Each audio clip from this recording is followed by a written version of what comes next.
Hello my dear friend, जैसा कि आप सभी जानते हैं एओसी की बहुत सारी वैकेंसीज रिलीज़ हो गई है। बहुत सारे बच्चों ने फॉर्म फिलिंग भी कर दिया है और बहुत सारे लोग अभी फॉर्म फिल करेंगे। बहुत सारी पोस्ट आई है, जैसे मटेरियल असिस्टेंट की आई है, फायरमैन की आई है, ट्रेड्समैन मैट की आई है।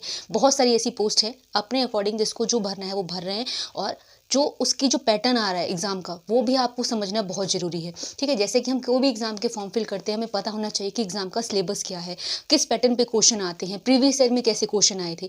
तो वो सब भी आपको पता होना चाहिए ताकि आप अपने प्रिपरेशन को अच्छे से कर सकें। इसीलिए आपको मैं एक बुक रिकमेंड करने जा रही हूँ, जो है चक्षु पब्लिकेशन की, जो आपको बहुत हेल्पफुल होगी। एग्ज़ाम के पैटर्न को बताती है, कैसे प्रीवियस ईयर में क्वेश्चन आए थे। बहुत सारे सॉल्व सीरीज़ हैं एग्ज़ाम के जैसे पैटर्न में। तो आप उस बुक को खरीद के अपनी तैयारी को और मजबूत कर सकते हैं। एक नज़र उस बुक पर देख लो। तो ये है चक्षु पब्लिकेशन की एओसी के लिए बनाई गई स्पेशल बुक, जिसके अंदर प्रीवियस ईयर के बहुत सारे क्वेश्चन दिए गए हैं। सबसे पहले आप इसका इंट्रोडक्शन ही देखिए।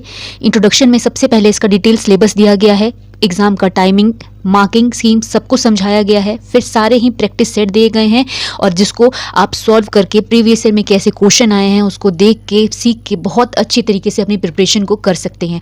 तो एक नज़र जल्दी से इस बुक पर देख लेते हैं।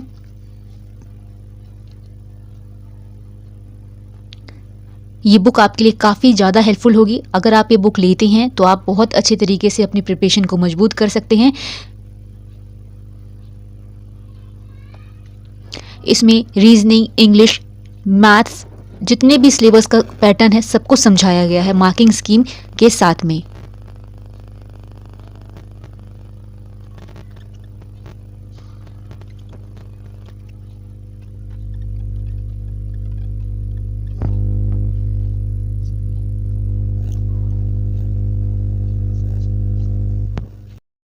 सो माय डियर फ्रेंड्स, ये बुक आपको इजीली अवेलेबल है अमेजॉन पर या फ्लिपकार्ट पर। जो डिस्क्रिप्शन में लिंक है वहाँ से आप परचेज कर सकते हो और अपनी तैयारी को और अच्छी और मजबूत बना सकते हो। आज के इस क्लास में हम डिस्कस करेंगे वोकैब को, क्योंकि एओसी की जो फायरमैन और ट्रेड्समैन की जो पोस्ट है वो 10th की एलिजिबिलिटी रखी गई है। यानी मिनिमम क्वालिफिकेशन अगर 10th है तो वो बच्चा भी इस फॉर्म को भर सकता है। इस एग्जाम में इंग्लिश में आपकी vocab, synonym, antonyms, sentence structure, grammar का हल्का फुल्का ऐसे टाइप के क्वेश्चन आते हैं। तो आज के इस क्लास में हम डिस्कस करेंगे इन दोनों पोस्ट के लिए इंपॉर्टेंट वोकैब को। तो फटाफट से अपनी क्लास को स्टार्ट करते हैं। सो माय डियर फ्रेंड, जो सबसे पहला वर्ड है वो है आपका ऑस्टियर। कभी भी वर्ड आए, ऑस्टियर मतलब होता है जो चीज़ें मतलब होती है ना कि थोड़ी रूखी, कर्कश टाइप की या थोड़ी टफ टाइप की, वो ऑस्टियर कहलाती है। जिसको हम सीवियर भी कह सकते हैं, रफ भी कह सकते हैं। तो ऑस्टियर मतलब रूखा या कड़ा या ऐसे कर्कश टाइप का हम बोल सकते हैं। जिसको हम क्या बोल सकते हैं, रिगरस बोल सकते हैं, या आप सीवियर कह सकते हैं, जिसको आप कड़ा या फिर कर्कश भी बोल सकते हैं, कठोर भी बोल सकते हैं। ठीक है, नेक्स्ट जो वर्ड है वो है एनिहिलेट। कभी भी आए एनिहिलेट, इसका मतलब किसी भी चीज़ को नष्ट करना होता है या समाप्त करना या मिटा देना होता है।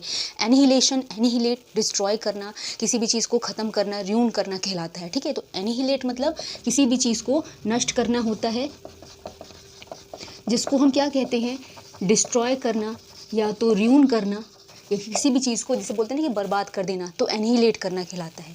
नेक्स्ट है आपका एक्सपेट्रिएट। अब एक्सपेट्रिएट वर्ड का मतलब है किसी को भी देश से बाहर निकालना या किसी को भी बाहर फेंक देना, जिसको हम एग्जाइल, इजेक्ट करना बोलते हैं। ठीक है, तो एक्सपेट्रिएट का मतलब क्या है, बाहर निकालना, जिसको हम क्या बोल सकते हैं, एग्जाइल, इजेक्ट। क्योंकि ये 10th पर है तो ज़्यादा बड़े बड़े वर्ड्स नहीं आते, छोटे वर्ड्स जो मतलब रिपीटेड रहे हैं उनकी आज की क्लास है। तो कभी ये वर्ड आए ना एक्सपेट्रिएट, इसका मतलब देश से या बाहर निकालना, किसी को बाहर फेंकना है, तो आप याद रखना, इजेक्ट कर देना, एग्जाइल कर देना, बैनिश कर देना, किसी को भी हम कहते हैं ना लीव कर देना, छोड़ देना, ये सब हम लिख सकते हैं। नेक्स्ट है सस्टेन। सस्टेन मतलब किसी को भी संभाल के रखना, जैसे होता है ना किसी भी चीज़ को जीवित रखना, संभाले रखना, तो उसको आप कहते हैं ना कि कोई जैसे कीप बोल सकते हैं, मेंटेन करना। किसी भी चीज़ को हम बोल सकते हैं प्रिजर्व करके रखना, सस्टेन करके रखना बोलते हैं। ठीक है, जिसको हम बोलते हैं संभाल के रखना, जिसको हम क्या कह सकते हैं, प्रिजर्व कर सकते हैं, या कीप कह सकते हैं, या मेंटेन करके रख सकते हैं। ये हम एज अ सिनोनिम बोल सकते हैं सस्टेन की। अब देखो आगे के words. So my dear friend, जो नेक्स्ट वर्ड है वो है आपका एस्टोनिशमेंट। एस्टोनिश या एस्टोनिशमेंट है, इसका मतलब आश्चर्य होना। जैसे होता है ना कोई भी चीज़ चकित हो जाना, सरप्राइज हो जाना। जब बोलते हैं ना कि कोई ऐसे आपको कोई चीज़ एक्सपेक्टेड ना हो और अचानक से कोई चीज़ हो तो आप सरप्राइज करते हो, तो एस्टोनिशमेंट या सिर्फ एस्टोनिश आए तो सेम मतलब होता है, जिसका मतलब क्या होता है, आश्चर्य होना। जैसे हम बोलते हैं ना कि सरप्राइज्ड होना या तो शॉक्ड हो जाना, वो आपका एस्टोनिशमेंट करना कहलाता है। ठीक है, नेक्स्ट है आपका वेनरेट। एंड वेनरेट होता है जब हम किसी को सम्मान देते हैं, पूजा करते हैं, रिस्पेक्ट, रेवर, वर्शिप, ये सब वेनरेट या वेनरेशन भी अगर आए तो आप लिख सकते हो। वेनरेट मतलब किसी को भी सम्मान देना या तो पूजा करना, जिसको हम कहते हैं, जिसको हम वर्शिप, रिस्पेक्ट या रेवर वर्ड बोल सकते हैं। ठीक है, नेक्स्ट है डिसक्वाइट। सिर्फ क्वाइट आए इसका मतलब चुप होना होता है, जिसको हम साइलेंट बोलते हैं। ठीक है, अगर मैं बोलूँ डिसक्वाइट तो इसको हम चिंता बोलते हैं, वरी, एंजाइटी, ये सारे वर्ड हम एज अ सिनोनिम हम डिसक्वाइट के लिख सकते हैं। सिर्फ क्वाइट का मतलब होता है चुप रहना, डिसक्वाइट का मतलब बेचैन रहना होता है, जिसको हम एंजाइटी बोलते हैं, या आप एंगर भी बोल सकते हो, या आप बोल सकते हो वरीड रहना, जिसको हम चिंता, व्याकुलता बोलते हैं। ठीक है, next word is agile. And agile means fast या प्रॉम्प्ट या क्विक बोलते हैं, जिसको हम तेज बोलते हैं, बहुत ज़्यादा तेज। अगर इससे आपको अपोजिट पूछ ले तो आप बोल सकते हो जो स्लो हो, इनएक्टिव हो या लेजी हो। तो एजाइल मतलब फुर्तीला या तेज है, जिसको हम क्या बोलते हैं, फास्ट, प्रॉम्प्ट, या जिसको हम क्विक भी बोलते हैं, जिसको हम तेज बोलते हैं, या आप फुर्तीला बोलते हैं। ठीक है, अब देखो आगे के वर्ड्स।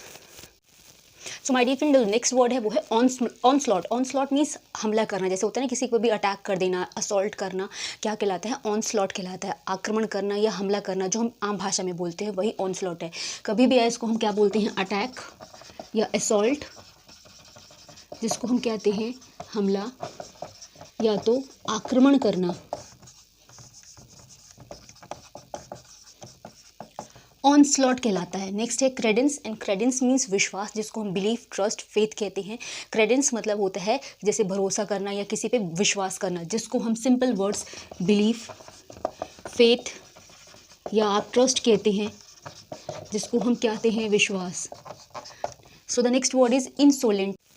सो इंसोलेंट मीन्स एरोगेंट या हॉटी होता है, जिसको हम घमंडी कहते हैं। तो कभी भी इंसोलेंट वर्ड है, इसका मतलब क्या है, एरोगेंट बोलते हैं या तो हम हॉटी बोलते हैं, जिसको हम क्या बोलते हैं, अभिमानी, या जिसको हम घमंडी कहते हैं। तो इंसोलेंट कभी भी याद रखना एरोगेंट को बोलते हैं। नेक्स्ट है बून। एक वर्ड होता है बून, एक होता है बेन। बून मतलब होता है आशीर्वाद, बेन मतलब होता है जिसको हम बोलते हैं ना श्राप, या जिसको हम बोलते हैं बून मतलब बेनेडिक्शन या ब्लेसिंग। जैसे कि आप किसी मंदिर में जाते हो या किसी बड़े से आपको आशीर्वाद या ब्लेसिंग मिलती है तो आप बून भी बोल सकते हैं। तो बून मतलब होता है ब्लेसिंग, या जिसको हम बेनेडिक्शन बोलते हैं। ठीक है, जिसको हम क्या बोलते हैं, आशीर्वाद बोलते हैं। इसका अपोजिट कभी आए तो आप बेन वर्ड लिखोगे, जिसको हम कर्स भी बोलते हैं, जैसे होता है ना श्राप या फिर उल्टा सीधा बोलना, तो बून का अपोजिट बेन होता है, ये याद रखना। अब देखो आगे के words. So my dear friends, next word है वो है डीम। डीम मतलब होता है किसी भी चीज़ पे विचार विमर्श करना, जिसको हम थिंक करना, किसी भी चीज़ को कंसीडर करना बोलते हैं।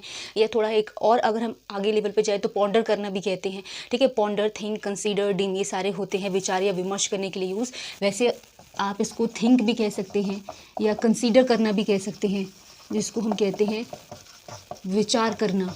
जैसे होता है ना कि इन पॉइंट्स पर आप मतलब थोड़ा विचार करें या फिर अपना ध्यान करें, तो डीम कह सकते हैं। नेक्स्ट है brawl. Brawl means noisy Quirrell, या जिसको हम स्क्वैबल बोलते हैं, मतलब लड़ाई झगड़ा। क्विरल जिसको बेसिकली आप बोल सकते हो बहुत ज़्यादा, जैसे होता है ना लड़ाई या फिर कलेश जिसको बोलते हैं, तो ब्रॉल कहलाता है, जिसको हम क्या कहते हैं, नॉइजी क्विरल